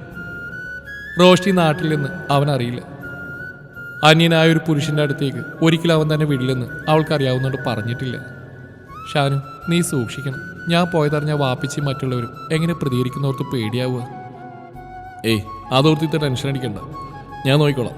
എനിക്കൊരു സ്ഥിരം ജോലിയും താമസിക്കാൻ സ്ഥലം കിട്ടിയാൽ ഉടനെ ഞാൻ വിളിക്കും. ഇത്ത വരണം. അവൻ്റെ ശബ്ദം ഇടറുന്നുണ്ടായിരുന്നു. ഒരു മാറ്റം വേണമെന്നുള്ളതുകൊണ്ടാണ് ഞാനിതിന് കൂട്ടു നിൽക്കുന്നത്, അല്ലാതെ പിരിയാൻ ഇഷ്ടമുണ്ടായിട്ടല്ല. നസ്രീൻ അവൻ്റെ കവളിൽ ഉമ്മ വെച്ചു. എല്ലാം ശരിയാവും. ട്രെയിൻ നീങ്ങി തുടങ്ങിയപ്പോൾ ഏതാനും കറൻസി നോട്ടുകൾ അവളുടെ കയ്യിൽ പിടിപ്പിച്ച ശേഷം സങ്കടത്തോടെ അവളെ നോക്കി ഷാനവാസ് ചാടിയിറങ്ങി. കരച്ചിൽ അടക്കി പിടിച്ചു. ശ്വാസതടസ്സമുണ്ടായപ്പോൾ അവൾ ടോയ്ലറ്റിൽ കയറി ശബ്ദമില്ലാതെ കരഞ്ഞു തുടങ്ങി. പേടിയോടെയാണ് റോഷ്നി യദുകൃഷ്ണന്റെ വീട്ടിലേക്ക് തിരിച്ച്. രാവിലെ ദുബായിൽ നിന്നെത്തിയ ഉടനെ ടാക്സി പിടിച്ച് ഇങ്ങോട്ട് പോരുകയായിരുന്നു. 1 മാസത്തോളമായി നസ്രീൻ യദുവിന്റെ വീട്ടിലാണ്. ദിവസവും ഫോൺ ചെയ്യുമ്പോൾ കുഴപ്പമൊന്നുമില്ലെന്ന് നസ്രീൻ പറയാറുണ്ടെങ്കിലും അവൾക്കത് അത്ര വിശ്വാസമില്ലായിരുന്നു. കാരണം യദു ദേഷ്യം വന്നാൽ എങ്ങനെയാണെന്ന് അവൾക്ക് നന്നായിട്ട് അറിയാം. റോഡിൽ ടാക്സി ഇറങ്ങി അവനെ മുറ്റത്തേക്ക് കയറിയപ്പോഴേക്കും ഭയന്നതിൽ കാര്യമുണ്ടെന്ന് അവൾക്ക് മനസ്സിലായി. വീടിന് ചുറ്റും ഓടുകയാണ് നസ്രീൻ. പിന്നാലെ ഒരു വടിയുമായി യദുകൃഷ്ണനും. റോഷ്നിയെ കണ്ടപ്പോൾ അവൾ ഓടി വന്ന് പുറകിൽ നിന്നു. ഇങ്ങോട്ട് വാടി. യദു വടിയുണ്ടി. ഇല്ല, ആ വടി കളയെ. അടിക്കാൻ വടിയെടുത്തിട്ടുണ്ടെങ്കിൽ ഞാൻ അടിച്ചിരിക്കും. ഇവളാര്? നിന്റെ രക്ഷകയോ? എന്നാ ഇവൾക്കും കിട്ടും. ഒന്ന് നിർത്തണം. എന്താ പ്രശ്നം? അവളോട് ചോദിക്ക്. നസ്രീൻ കിതപ്പടക്കാൻ പാടുപിടിക്കുകയാണ്. നീ പറഞ്ഞാ മതി. എന്താടാ? തൈര് ഒഴിച്ച് സേമിയ പായസം ഉണ്ടാക്കിയ ഒരാളെ നീ കണ്ടിട്ടുണ്ടോ? ദേ ഇവള് പാക്കറ്റ് മാറിപ്പോയതയച്ച് അതിനെ എന്നെ തല്ല ഓടിക്കുന്നേ. നസ്രീൻ പരാതിപ്പെട്ടു. ഒരു കവർ മാറിപ്പോയത് ഓക്കെ, പക്ഷെ 2 പാക്കറ്റ് തൈര് പായസത്തിൽ ഒഴിക്കാൻ ഇവൾക്ക് വട്ടാണോ? പാലും തൈരും കണ്ടാൽ തിരിച്ചറിയാത്ത കഴുത. ഇവളാണോ ജോലി ചെയ്ത് സ്വന്തം കാലിൽ നിൽക്കാൻ പോകുന്നത്? യദു വടി ദൂരേക്ക് എറിഞ്ഞു. എന്നിട്ട് ആ പായസം എന്ത് ചെയ്തു? എന്ത് ചെയ്യാൻ? നീ കുടിക്കോ തൈര് പായസം? എടുത്ത് തെങ്ങിച്ചോട്ടിൽ ഒഴിച്ചു. അത് നക്കി നോക്കി അപ്പുറത്തെ വീട്ടിലെ പൂച്ചേനെ വാല് പൊക്കി ആസനം കാണിച്ചിട്ടാ പ്രതിഷേധിച്ച്. അതുകൊട്ടെ, നീ എപ്പോഴാ വന്ന്? വരുന്ന വഴിയാ. ഇവിടെ എന്താ സംഭവിക്കുന്നത് അറിയില്ലല്ലോ. പ്രത്യേകിച്ചൊന്നുമില്ല. ഈ മാരണത്തിനെ ഇവിടെ കൊണ്ടുനിർത്തിയ മുതൽ മനസ്സമാനത്തോടെ പുറത്തേക്ക് ഇറങ്ങിയിട്ടില്ല. ഇവളെയും കൂട്ടി ഇവിടുത്തെ പോലീസ് സ്റ്റേഷനിൽ പോയി സ്റ്റേറ്റ്മെന്റ് എഴുതി കൊടുത്തു. ഇവളുടെ കെട്ടിയതിനെതിരെയുള്ള കേസിന്റെ ഡീറ്റെയിൽസും അവിടെ കൊടുത്തിട്ടുണ്ട്. അതുകൊണ്ട് ഇതുവരെ പോലീസിന്റെ ഉപദ്രവം ഉണ്ടായിട്ടില്ല. ഇനി ഇവളുടെ കെട്ടിയവന്റെ വീട്ടുകാരെപ്പോഴാണ് വരുന്നതെന്ന് അറിയില്ല. റോഷ്നി നസ്രീനെ അടിമുടി നോക്കി. താൻ വീഡിയോ കോളിൽ കണ്ട പെണ്ണ് ഒത്തിരി മാറിയിട്ടുണ്ട്. ആ കണ്ണുകളിൽ പ്രതീക്ഷയുടെ വെട്ടം തെളിഞ്ഞിട്ടുണ്ട്. വിഷാദഭാവത്തിന് പകരം സന്തോഷം. യദുവിന് അതുപോലെ തന്നെ. മുടിയൊക്കെ വെട്ടിയൊതുക്കി ഷേവ് ചെയ്ത് തികച്ചും വ്യത്യസ്തനായ വേറൊരാൾ. 1 മാസം കൊണ്ട് എന്ത് അത്ഭുതമാണ് ഇവിടെ സംഭവിച്ചെന്ന് അവൾക്ക് മനസ്സിലായില്ല. കഴിക്കാനെന്തെങ്കിലും എടുക്കാമെന്നും പറഞ്ഞ് അവൾ അകത്തേക്ക് പോയപ്പോൾ റോഷ്നി യദുവിന്റെ കൈ പിടിച്ച് തിണ്ണയിൽ ചെന്നിരുന്നു. യദു, എനിക്കിതൊന്നും വിശ്വസിക്കാൻ കഴിയുന്നില്ലടാ. അതിന് മാത്രമൊന്നുമില്ല. അവിടെ കഥകൾ അറിഞ്ഞപ്പോൾ ഒരു ചെറിയ സാധാപം, അതുകൊണ്ട് ഇച്ചിരി സ്വാതന്ത്ര്യം കൊടുത്തു. പക്ഷെ കുരിപ്പ് കയറി ഭരിക്കുക. പക്ഷെ അവളിവിടെ ഉള്ളപ്പോൾ നീ ഹാപ്പിയാണെന്ന് മുഖത്ത് എഴുതി വെച്ചിട്ടുണ്ടല്ലോ. പിന്നെ എന്റെ കെട്ടിയോളല്ലേ, എത്രയും പെട്ടെന്ന് കൊണ്ടുപോയി തരാമോ? പറയുന്ന കള്ളമാണെന്ന് റോഷ്നിക്ക് മനസ്സിലായി. നസ്രീൻ ചായയുമായി വന്നു. നിനക്ക് ചെന്നൈയിൽ താമസിക്കാൻ ഓക്കെ ആണോ? എവിടെയായാലും കുഴപ്പമില്ല ചേച്ചി. എൻ്റെ ഒരു ഫ്രണ്ട് അവിടെയുണ്ട്. അവളെല്ലാം റെഡിയാക്കി തരാമെന്ന് പറഞ്ഞു. പക്ഷെ ഇപ്പോഴല്ല, കുറച്ച് നാൾ ഇവിടെ പിടിച്ചു നിൽക്ക്. കേസിന്റെ കാര്യത്തിൽ തീരുമാനമാവട്ടെ, അല്ലെങ്കിൽ ഇടയ്ക്കിടെ വരേണ്ടി വരും.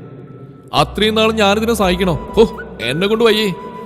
അത് വേണം. ആ, എന്നോട് വേറെ കാര്യം പറയാനുണ്ട്. ഒരു സർപ്രൈസ്. അതെന്താ? എന്റെ കല്യാണം ഉറപ്പിച്ചോ? ഏയ്, അതൊന്നുമല്ല. പിന്നെ നാളെ നമ്മളൊരാളെ കാണാൻ പോകുന്നു. ആരെയാടി? സീത, നിന്റെ അച്ഛൻ്റെ പ്രണയകഥയിലെ നായികയെ. ഏതു അമ്പരപ്പോടെ അവളെ നോക്കി. എൻ്റെ ഫ്രണ്ട്സ് എല്ലാം ചേർന്ന് ഒത്തിരി കഷ്ടപ്പെട്ട് അവരെ കണ്ടെത്തിയത്. നിന്നെ കാണുന്നവർ ആഗ്രഹം പറഞ്ഞു. നമുക്ക് പോകാം, ഇവളും വന്നോട്ടെ. അവരതൊന്നും കേൾക്കുന്നുണ്ടായിരുന്നില്ല. ആഗ്രഹിച്ചതൊന്നും ഒരിക്കൽ പോലും കിട്ടാതെ ജീവിതത്തോട് തോറ്റ് മൺമറഞ്ഞു പോയ അച്ഛൻ്റെ മുഖം മനസ്സിലേക്ക് ഓടിയെത്തിയപ്പോൾ അവൻ്റെ കണ്ണുകൾ നിറഞ്ഞു. അച്ഛൻ്റെ പ്രാണനായിരുന്ന ആളെ കാണാൻ പണ്ടൊക്കെ ആശിച്ചിരുന്നു. നഷ്ടപ്പെട്ടിട്ട് മൊളിമങ്ങാതെ ഹൃദയത്തിൽ സൂക്ഷിക്കാൻ മാത്രം എന്തുതരം പ്രണയമാണ് അവർ അച്ഛന് കൊടുത്തതെന്നറിയണം. അവൻ റോഷ്നിയെ നോക്കി സമ്മതഭാവത്തിൽ തലയാട്ടി. നന്നേ പഴക്കം ചെന്ന ഒരു ചെറിയ വീടായിരുന്നത്. അതിൻ്റെ ഉമ്മറത്ത് തുരുമ്പിച്ചൊരു വീൽ ചെയറിലിരിക്കുന്ന രൂപത്തെ യദുകൃഷ്ണൻ ഇമ്മച്ചിമ്മാതെ നോക്കി. തൻ്റെ അച്ഛൻ്റെ പ്രണയിനി. ജരാനരകളില്ലാതെ അവരെ യദുന്ന് സങ്കല്പിച്ച് നോക്കി. അന്നിവർ സുന്ദരി ആയിരുന്നിരിക്കുക. അവൻ അവരുടെ അടുത്ത് മുട്ടുകുത്തിയിരുന്നു. എന്നറിയോ? അവരും ചിരിച്ചു. അനന്തേട്ടൻ്റെ മോൻ യദുകൃഷ്ണൻ. എന്തെങ്കിലും നീ വരുമെന്ന് എനിക്കറിയായിരുന്നു. അതെങ്ങനെ? മനസ്സ് പറഞ്ഞു. പിന്നെ ഒരു പ്രതീക്ഷയും. ഉറക്കം വരാതെ കിടക്കുന്ന സമയത്തൊക്കെ നീ ഇവിടെ എന്നെ കാണാൻ വരുന്ന സങ്കല്പിച്ച് നോക്കും. ഓരോരോ വട്ടുകൾ. അവരവനെ കയ്യിൽ പിടിച്ചു. 2 പെൺകുട്ടികളും ഒരു ആൺകുട്ടി ഇവിടെ വന്ന് എന്നെ അന്വേഷിച്ചപ്പോൾ ആദ്യം കാര്യം മനസ്സിലായില്ല. പിന്നെ അവർ വന്നത് നിനക്ക് വേണ്ടിയാണെന്ന് പറഞ്ഞത്. രോഷ്നിയുടെ സുഹൃത്തുക്കളാണത്. ഏതോ നന്ദിയോടെ അവൾ നോക്കി. ഇവരാരാ മോനെ? എൻ്റെ കൂട്ടുകാരി രോഷ്നി. അത് പാത്തു. സോറി, നസ്രീൻ, റോഷ്നിയുടെ ഫ്രണ്ട്. നിങ്ങൾക്കിപ്പം ഞാനെന്താ കഴിക്കാൻ തരിക? സീത വല്ലായ്മയോട് ചോദിച്ചു. ഒന്നും വേണ്ട, ഞങ്ങൾ കഴിച്ചിട്ട് വന്ന്. ഇവിടെ ഒറ്റക്കാണോ താമസം? അവർ ഭംഗിയായി പുഞ്ചിരിച്ചു. ഒറ്റയ്ക്ക് തന്നെയായിരുന്നു എന്നും. ആദ്യമൊക്കെ കുറച്ച് ബുദ്ധിമുട്ട് അനുഭവപ്പെട്ടു. പിന്നെ അത് ശീലമായി. വാശിയോടെ ജീവിതത്തോട് പൊരുത്തുമ്പോൾ വിധി അവിടെയും തോൽപ്പിച്ചു. ഒന്ന് തളർന്നു വീണു. അതിൽ പിന്നെ ഇങ്ങനെയാ, എഴുന്നേറ്റിട്ടില്ല. ടീച്ചറായിരുന്നു. ഇതിലിരുന്നോണ്ട് തന്നെ കുറേ കാലം ജോലി തുടർന്നു. മടുത്തപ്പോൾ അതും നിർത്തി. ഇപ്പോൾ ഇവിടെ ഞാൻ മാത്രം. അടുത്ത വീട്ടിലൊരു കുട്ടിയെ സഹായത്തിന് വരും. കുടുംബമൊക്കെ ഏതു സങ്കോചത്തോടെ ചോദിച്ചു. അച്ഛനും അമ്മയെല്ലാം ഞാൻ പഠിക്കുന്ന സമയത്ത് തന്നെ പോയി. കല്യാണം കഴിക്കാൻ എന്നെ നിർബന്ധിച്ച് പരാജയപ്പെട്ടപ്പോൾ ഏട്ടന്മാരും അകന്നു. അവരെയും കുറ്റം പറയാൻ കഴിയില്ലല്ലോ. ഒരേ ഒരു അനിയത്തി നഷ്ടപ്പെട്ടു പോയ പ്രണയത്തിന് വേണ്ടി ജീവിതം നശിപ്പിക്കുന്നവർക്ക് സഹിക്കില്ലല്ലോ. സ്വന്തം കാലിൽ നിൽക്കാൻ എനിക്കൊരു ജോലി ഉണ്ടായിരുന്നുകൊണ്ട് ഭീഷണികൾക്ക് മുമ്പിൽ ഞാൻ തോറ്റില്ല. പക്ഷേ എല്ലാവരും അകന്നുപോയി. യദുകൃഷ്ണൻ ഞെട്ടലോടെ കേട്ടിരിക്കുകയാണ്. തൻ്റെ അച്ഛനെ മറക്കാൻ കഴിയാത്തതിന് ഇന്നും തനിച്ച് കഴിയുന്ന ഒരു സ്ത്രീ അവിശ്വസനീയം തന്നെ. ഒരിക്കൽ പോലും ഒരു കൂട്ട് വേണമെന്ന് അവയ്ക്ക് തോന്നിയിട്ടില്ലേ? മൂവരുടെയും മനസ്സിലുണ്ടായിരുന്ന ചോദ്യമാണ് നസ്രീൻ ചോദിച്ച്. അപ്പോഴും സീത ചിരിച്ചു. ഇല്ല, അങ്ങനെ ഒരു തോന്നലുണ്ടായിട്ടില്ല. കുറേ നാളത്തെ പ്രണയം സമ്മാനിച്ച ഓർമ്മകൾ ഉണ്ടായിരുന്നു കൂട്ടിന്. അവർ യദുവിൻ്റെ കവിളിൽ തലോടി. നിന്റെ അച്ഛനൊരു പാവായിരുന്നു. എന്നെയും കൊണ്ട് എങ്ങോട്ടെങ്കിലും പോവാമെന്ന് പലതവണ കെഞ്ചിയതാ. പക്ഷെ ഞാൻ സമ്മതിച്ചില്ല. അനന്തേട്ടൻ്റെ വീട്ടുകാരുടെ സ്വഭാവം എനിക്ക് നന്നായിട്ട് അറിയാം.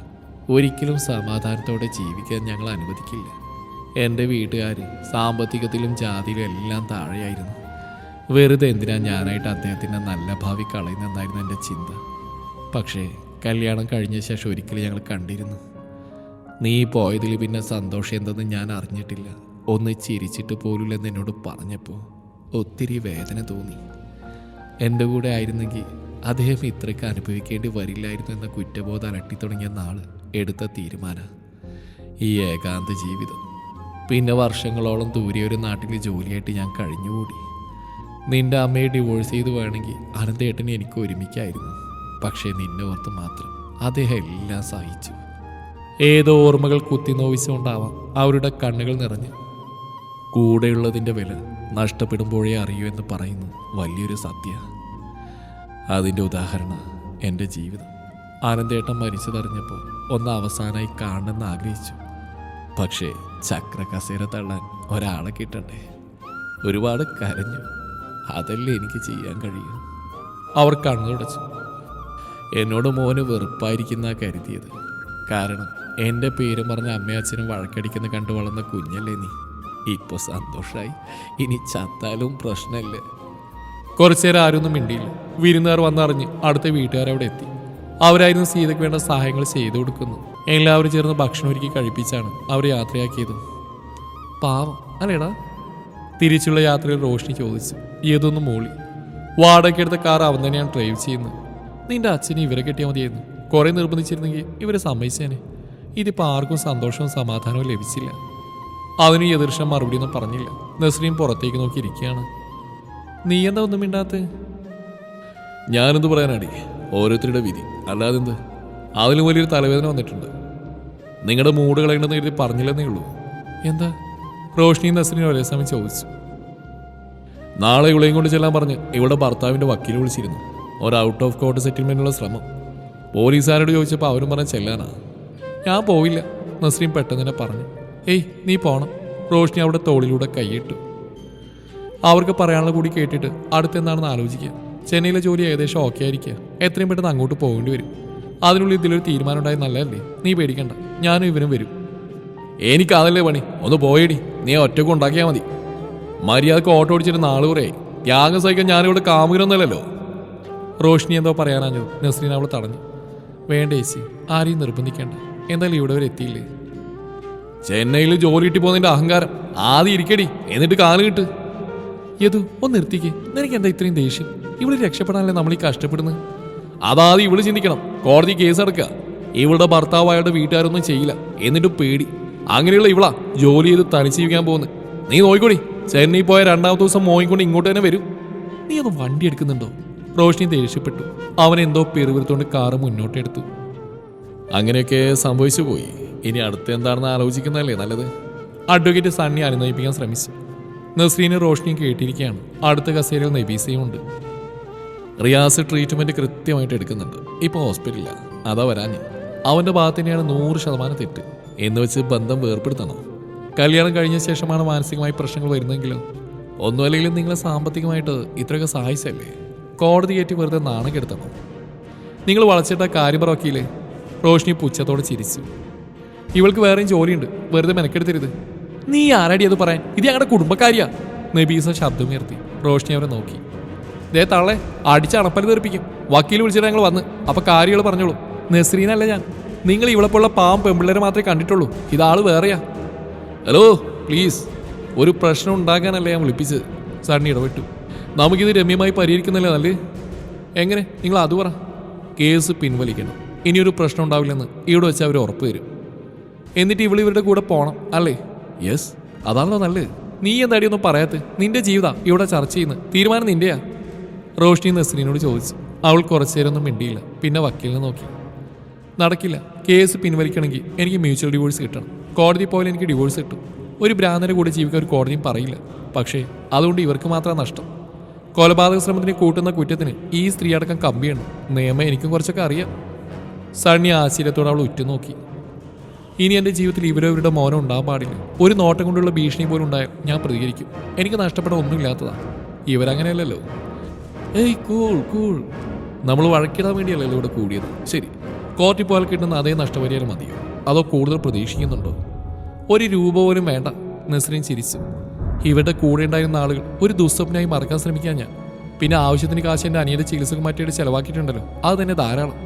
എനിക്ക് തരാൻ ഉദ്ദേശിച്ച പൈസ കൊണ്ട് മോൻ്റെ ഭ്രാന്ത് മാറ്റി ഇവരോട് പറഞ്ഞേക്ക്. അവൾ എഴുന്നേറ്റ്. കൂടെ റോഷ്നി. നടക്കാൻ തുനിഞ്ഞതും എന്തോ ഓർത്ത പോലെ നസ്രീൻ നബീസയുടെ മുന്നിലെത്തി. സ്ത്രീകളെ ബഹുമാനിക്കാൻ ആൺമക്കളെ പഠിപ്പിക്കേണ്ടത് അമ്മമാരാ. അതിന് കഴിയാത്ത നിങ്ങളൊരു തോൽവിയാണ്. കേസ് കോടതിയിൽ പോയാലും അവൻ മാനസിക രോഗി എന്ന ആനുകൂല്യത്തിൽ ഊരി വരുന്ന എനിക്കറിയാം. അതുകൊണ്ടാണ് എൻ്റെ സമയം കളയാത്തത്. ഒരുപാട് കാര്യങ്ങൾ ചെയ്തു തീർക്കാനുള്ളതാണ്. ഒരപേക്ഷ മാത്രം. ഇനിയൊരു പെണ്ണിനെ മോന് കടിച്ചീറ ഇട്ട് കൊടുക്കരുത്. അത്രയും പറഞ്ഞ് അവൾ വേഗത്തിൽ പുറത്തേക്ക് ഇറങ്ങി. താഴെയുള്ള സ്റ്റെയർ കേസിനടുത്തെത്തിയപ്പോഴാണ് അവിടെ മുസ്തഫയും നൗഷാദ് നിൽക്കുന്ന കണ്ടത്. അവൾ അവരെ ഗൗനിക്കാതെ താഴേക്ക് ഇറങ്ങാൻ ഭാവിച്ചപ്പോൾ നൗഷാദ് മുന്നിൽ കയറി നിന്നു. എല്ലാവരെയും നാണം കെടുത്തി എങ്ങോട്ടാടി പഴച്ചവളെ നീ പോകുന്നത്? ഇത്രയും കാലം പോറ്റി വളർത്തി ഈ മനുഷ്യനെ കുറിച്ച് നീ ആലോചിച്ചോ? വഴിമാറി, എനിക്ക് പോകണം. നസ്രീൻ കടുത്ത സ്വരത്തിൽ പറഞ്ഞു. എവിടെ? ഭർത്താവിനെതിരെ കേസ് കൊടുത്ത് കണ്ടവരെ കൂടെ കിടക്കാനല്ലേ? അതും അന്യമതക്കാരൻ. Excuse me. പിന്നിൽ ശബ്ദം കേട്ട് അവൾ തിരിഞ്ഞു നോക്കി. മുണ്ട് അഴിച്ചെടുത്തുകൊണ്ട് എതിർഷൻ അങ്ങോട്ട് വന്നു. നീ ഇത് എവിടെ പോയതാണ്? റോഷ്നി ചോദിച്ചു. രാവിലത്തെ മുട്ടക്കറി ചതിച്ചു ടോയ്ലറ്റിൽ പോയതാ. അത് വിട്, ഇവിടെന്താ പ്രശ്നം? ഓ, അപ്പം നീയാണല്ലേ ഇവളെ വെച്ചോണ്ടിരിക്കുന്നവൻ? നൗഷാദ് അവൻ അടിമുടി നോക്കി. അതെ, എന്ത്? അധികകാലം നിന്നെ ഞങ്ങൾ വാഴിക്കില്ല. പറഞ്ഞു തീരും മുമ്പ് യദൃഷ്ണൻ കൈ ചുരുട്ടി ആഞ്ഞിടിച്ച് നൗഷാദ് മൂക്കുമ്പത്തി പിടിച്ച് പിന്നോട്ട് വേച്ചു പോയി. അയാളെ ചുമരിൽ ചാരി നിർത്തി നെഞ്ചിലും വയറിലും അവൻ പലതവണ ഇടിച്ചു. തടയാൻ ശ്രമിച്ച മുസ്തഫയെ അവൻ കുടഞ്ഞെറിഞ്ഞു. ബഹളം കേട്ട് സണ്ണിയും അയാളുടെ അസിസ്റ്റൻസും റോഷ്നിയും മറ്റവനെ ബലമായി പിടിച്ചു മാറ്റി. എല്ലാവരുടെയും പിടിപിടിച്ച് ആ മുസ്തഫയുടെ അടുത്തെത്തി. സ്വന്തം അല്ലെങ്കിൽ നിങ്ങൾ ആത്മാർത്ഥമായിട്ടല്ലേ ഈ പെണ്ണ് വാപ്പച്ചിയെന്ന് വിളിച്ചിരുന്നു? ഇവളെ വിറ്റ് കാശ് വാങ്ങാൻ നിങ്ങൾക്ക് എങ്ങനെ മനസ്സ് വന്നു? ജീവിതം ഒരിക്കൽ നശിപ്പിച്ചു പോരായിട്ട് പിന്നെ അതിന് ശ്രമിക്കുകയാണ് താൻ. ഇന്ന് ഈ പെണ്ണിന് തന്നോട് ബഹുമാനമുണ്ട്, ഉണ്ട ചോറുള്ള നന്ദി. ആ ഒരൊറ്റ കാരണം കൊണ്ടാ തന്നെ ഞാൻ തല്ലാത്തത്. ഈ നാറിയുടെ 10ാം വയസ്സ് മുതൽ ദേഹത്ത് കൈവക്കാൻ തുടങ്ങിയതാ. ഇവന്റെ പെണ്ണ് പിള്ളതിന് കൂട്ടു നിൽക്കുന്നുണ്ട്. തന്റെ മോൻ ഷാനു തെറിഞ്ഞ് ഇവന്റെ കഴുത്തിൽ കത്തിവെച്ച് ഭീഷണിപ്പെടുത്തിയ ശേഷം ശല്യം കുറഞ്ഞു. തന്നോട് പറഞ്ഞാൽ വിശ്വസിക്കില്ലല്ലോ. കാരണം അനിയനെയാരുടെ ഭാര്യയും തനിക്ക് അത്രയ്ക്ക് വിശ്വാസമല്ലേ. അതുകൊണ്ട് ഈ പിള്ളേരെല്ലാം മറച്ചു വെച്ചു. ചതഞ്ഞറിഞ്ഞ മനസ്സും കുഞ്ഞു നഷ്ടപ്പെട്ടിൽ തകർന്ന മനസ്സുമായിട്ട് തിരിച്ചെത്തി ഇവളോട് ഇവൻ ആവശ്യപ്പെട്ട കൂടെ കിടക്കാനാ. മുസ്തഫ അവിശ്വസനീയതയോടെ നൗഷാദിനെ നോക്കി. ഇവൾക്ക് ഇന്നൊരു വലിയ സ്വപ്നമുണ്ട്. അത് നേടാനുള്ള ശ്രമത്തില്ല. പെണ്ണുങ്ങളെ കൂടെ കിടക്കാനും വീട്ടു ജോലി ചെയ്യാനും മാത്രം ഉപകരണങ്ങളായി കാണുന്ന വൃത്തികെട്ട ചിന്താഗതി നിങ്ങൾ ചത്താലേ മാറുമെന്ന് എനിക്കറിയാം. ഞാൻ എൻ്റെ ഭാര്യയെ തല്ലാറുണ്ടെന്ന് നിങ്ങൾ പറഞ്ഞതായി ഞാൻ അറിഞ്ഞു. ആ സ്ത്രീക്ക് വേറെ വഴിയില്ലാത്തതുകൊണ്ട് കൊള്ളുന്ന തിരിച്ചടിക്കില്ലെന്ന് ഉറപ്പുള്ള ഒരാളെ തല്ലുന്നോണ്ട് ഒരുത്തിനും മഹാനാവിലിടൂ. ചെലവിന് കൊടുത്തു എന്ന ഒറ്റ കാരണം കൊണ്ട് ഭാര്യയും മക്കളും അടിമകളുമല്ല. അവർക്കും സ്വപ്നങ്ങളും സങ്കല്പങ്ങളുണ്ട്. മേലാൽ ഇവളുടെ ജീവിതത്തിൽ പ്രശ്നങ്ങൾ ഉണ്ടാക്കാൻ വന്ന ജീവനോടെ കത്തിച്ചിട്ട് ഞാൻ ജയിലിൽ പോവും, പറഞ്ഞേക്കാം. നൗഷാദ് തറയിലിരിക്കുകയാണ്. മൂക്കിൽ നിന്ന് കുതിച്ചൊഴുകുന്ന ചോര അയാളുടെ ഷർട്ടിൽ പടർന്നിരുന്നു. ഞാനിവളെ കെട്ടാൻ പോവാ, ജാതിയും മതവും നോക്കാതെ. നീ ആണാണെങ്കിൽ ഒറ്റത്തന്നൊക്കെ പറഞ്ഞവനാണെങ്കിൽ തടയമാടാ. ഏതുമുണ്ടും മടക്കി കുത്തി നബീസയെ നോക്കി. അവർ നിന്ന് വിയർക്കുകയാണ്. ഇതുപോലെ നിങ്ങളുടെ മോന് 2 കൊടുക്കണമെന്ന് കരുതിയിട്ടാ ഇങ്ങോട്ട് വന്നേ. അവന്റെ സമയം നല്ലതാ, അതുകൊണ്ടല്ലേ മുങ്ങാൻ തോന്നിയത്. എന്നെങ്കിലും അവൻ എൻ്റെ മുമ്പിൽ വന്നാ അന്ന് അവസാനമായിരിക്കും, പറഞ്ഞേക്ക്. അവൻ താഴേക്കുള്ള പടികളിറങ്ങി. പിന്നാലെ നസ്രീനും റോഷ്നിയും. നീ കാര്യമായിട്ട് പറഞ്ഞാണോടാ? റോഡിലെത്തി ഓട്ടോ കാത്തിൽക്കുമ്പോൾ റോഷ്നി ചോദിച്ചു. എന്ത്? അല്ല, അവളെ കെട്ടാൻ പോവാണെന്ന്. പിന്നെ എനിക്ക് വട്ടല്ലേ? ഞാനൊരു പഞ്ചിന് പറഞ്ഞല്ലേ. അല്ലെങ്കിൽ ആര് സമ്മതിക്കുന്നു? ഒരിക്കലും കല്യാണം കഴിച്ചതിന് ക്ഷീണം തീർന്നിട്ടില്ല. ഇനി അഥവാ എന്തെങ്കിലും അങ്ങനെ ഒരു ആഗ്രഹം തോന്നിയാലും ഇങ്ങനെ വേണ്ട. വലിയ എഴുത്തുകാരൻ, സത്യം എനിക്കല്ലേ അറിയൂ, കള്ളൂടിയൻ. നസ്രീൻ വിട്ടുകൊടുത്തില്ല. നിർത്തിക്ക് രണ്ടും. റോഷ്നി യദുവിൻ്റെ കൈ പിടിച്ചു. താങ്ക്സ് ഡാ, ഇനി പ്രശ്നങ്ങളൊന്നും ഉണ്ടാവില്ലെന്ന് വിശ്വസിക്കുന്നു. ഞാനിവളെ കൊണ്ടുപോവാം. കുറച്ച് ദിവസം എൻ്റെ വീട്ടിൽ നിൽക്കട്ടെ, എന്നിട്ട് ചെന്നൈയിൽ വിടാം. നീ നാട്ടിലേക്കാണോ? അതെ, നാളെ ഓട്ടോ സർവീസ് ചെയ്യണം. ഇനി എന്നാ പുതിയ കഥ എഴുതുന്നേ? തീരുമാനിച്ചിട്ടില്ല. എന്നാൽ തീരുമാനിക്കുക. ദൈവം തന്ന കഴിവ. വെറുതെ കള്ളും കുടിച്ചാണെന്നത് നശിപ്പിക്കരുത്. അതിനവനൊന്നും മൂളി. റോഷ്നി അതുവഴി ഒന്ന് ഓട്ടോ കൈകാട്ടി നിർത്തി. ചേട്ടാ, KSRTC സ്റ്റാൻഡ് പോവോ? ഡ്രൈവർ തലകുലുക്കി. അവൾ ആദ്യം കയറി. നസ്രീം ബാഗ് ഓട്ടോയിൽ വെച്ച് അവനെ നോക്കി. ഞാൻ പോട്ടെ. ശരി. ഒത്തിരി നന്ദിയുണ്ട് എല്ലാത്തിനും. നന്ദിയൊന്നും വേണ്ട, ഞാൻ റോഷ്നിക്ക് വേണ്ടി ചെയ്താ. പക്ഷേ നാളെ ഏതെങ്കിലും ഒരു പെണ്ണ് നിന്നെ പോലെ കഷ്ടപ്പെടുന്ന കണ്ടാ നീ തീർച്ചയായും സഹായിക്കണം. ഞാൻ ഏട്ടനെ മിസ് ചെയ്യും. എന്തിന്? എന്നെ കുറിച്ച് ചിന്തിക്കാൻ പോലും പാടില്ല. ജോലി ചെയ്യ. അതോടൊപ്പം പഠിച്ചൊരു കരക്കത്ത്. ഉമ്മച്ചി അനിയനെയും കൂടെ കൂടി സന്തോഷമായിട്ട് ജീവിക്കുക. ജീവിതത്തിൽ ജയിച്ച ശേഷം എല്ലാവരും കൂടി എന്നെ കാണാമാ. ചത്തിലേക്ക് ഞാൻ വീട്ടിൽ തന്നെ ഉണ്ടാവും. അങ്ങനെയൊന്നും പറയില്ലേ. അവളുടെ കണ്ണുകൾ നിറഞ്ഞു. പെണ്ണേ, എനിക്ക് ഈ കരയുന്ന പെണ്ണുങ്ങൾ ഇഷ്ടമല്ല കേട്ടോ. അവൻ അവളുടെ കണ്ണുകൾ തുടച്ചു. പിന്നെ തട്ടം നേരെയിട്ടു. ഇനി നിന്റെ ലൈഫ് തീരുമാനിക്കുന്നത് നീ മാത്രമാണ്. കോടീശ്വരിയാവണമെന്ന് ഞാൻ പറയില്ല.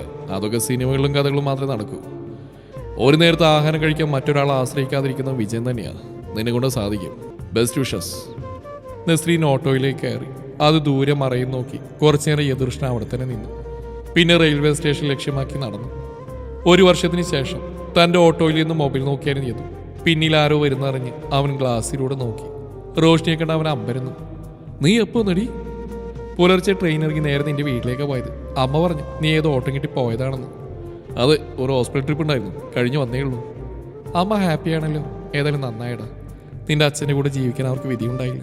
മരിക്കുന്നവരെ മകൻ്റെ സ്ഥാനത്ത് നീ കൂടെ ഉണ്ടാവണം. അവൻ പുഞ്ചിരിച്ചു.